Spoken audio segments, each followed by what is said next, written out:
Hey guys, my name is Q, and welcome to the weekly Ramble, where you get to listen to me go on and on about some random subject each and every week.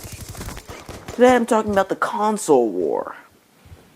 Now, the console war is, in case you have been living under a rock your whole life, is this idea that, say, the Xbox is better than the PlayStation, or the PlayStation is better than the Xbox. And each sort of faction is split let's see, there are three of them. There's the Xbox fanboys, the PlayStation fanboys, and the PC elitists, who believe that and this is sort of true, that the PC is better overall. Now, I'm going to be going over specific specs of the PS3 and PS4 first. It's the PlayStation line, which I started out with at first. It was, the PlayStation 2 is right now the second best-selling console in the world. And the PS3, which was not nearly as popular as the PlayStation 2 or the PS4, or even the original PlayStation, it was by far the most innovative, considering it added the PlayStation Eye later on, the Blu-ray disc, which has become standard in current generation, and also some great technology that was groundbreaking in 2005 and 2006. So technologically, I'd say the PlayStation does have a slight advantage over the others.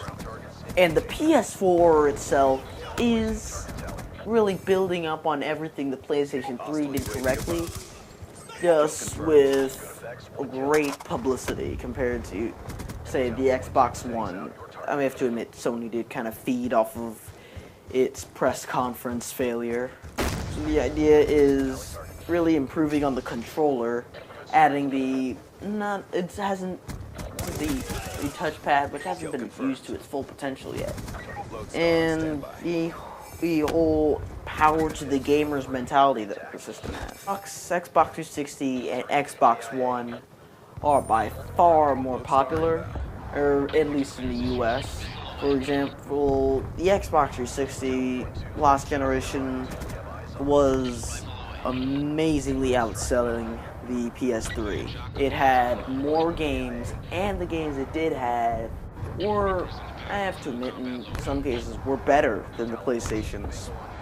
And let's see, it's got a great solo lineup, like console exclusive lineup, like say Gears of War, Halo, and later on, this may not sound like a great game series, but Kinect Sports. Now, the Xbox One did struggle a bit at launch compared to the PlayStation 4. It's selling well, very well, but their original press conference at release about selling it as a all-in-one system instead of a gaming console really took away its main audience, gamers, because, for example, it was going on and on. As far as I can tell, Microsoft spent more time talking about how it can play movies and TV and Skype more than they did talk about games itself. Gaming in of course, it's got a great controller which builds on everything the 360 controller did correctly, it's probably the most ergonomic controller. It's got impulse triggers, which, in case you don't know what that is, the triggers vibrate when you press them. Now, the thing is, I don't really see much of a difference between the consoles. Sure, there's, the PlayStation is better, or the Xbox is better, and of course, other than the exclusives, the only differences between the consoles are almost purely aesthetic. Of course, it's like all about really personal preference. I mean, I got an Xbox. I love the PlayStation, but I had an Xbox 360 because all my friends have an Xbox 360. and I'm going to get an Xbox One because all of my friends are getting an Xbox One.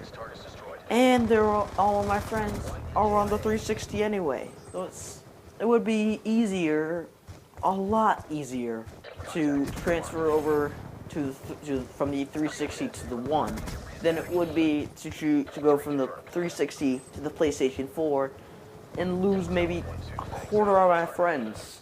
It's really all about, like, say, if all my friends were on the if all my friends are on the 360, so I'm on the 360. If all my friends were on the PlayStation, I'd be on the PlayStation. It's really what you show. It's not really a choice as much as it is really convenience. So, let's see, the industry side, I think the industry seems to be fueling the console war, and the consumers are just letting it burn. And the industry is really selling the whole idea of the graphics look this much better, like only this much better on the One than it does on the 360, or the PS3, or the PS4, or the One has this feature that the PS4 doesn't have. It's really all the industry trying to one-up the competition. Then there's the consumers, the fanboys, who will defend their console to the end of the earth simply because they chose it. Like, it's like a religion. If you're born a 360 user, you're going to be most likely going to be an Xbox One user.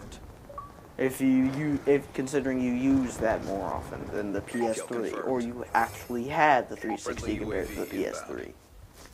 And the consumers really, like, there's this one meme about, literally, like, there's, I think about conversations about games are very calm, and maybe a little bit of dispute, but it's all mostly positive or negative with a positive touch. Like, say, oh, that game is so bad.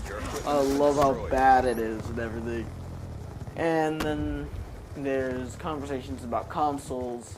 Second you hear, oh, I play it on the 360, or I play it on the PS3, or I play it on the One or the PS4, or I play it on the PC. It's, oh, come on, dude, that console's lame. The PC is lame.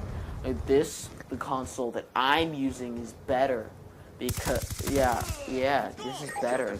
You should listen to me, because I know what I chose. You're wrong. It's really just people trying to defend their purchases. Really, it's all about what you choose and what you prefer. But most of all, it's what you started with. Because it's what what was I gonna say? You're born one way. You can choose to change yourself, but it's easier to say. I know. #deep. Well, that's it for my first weekly ramble. Kill confirmed. I'm Q. I'll see you guys later.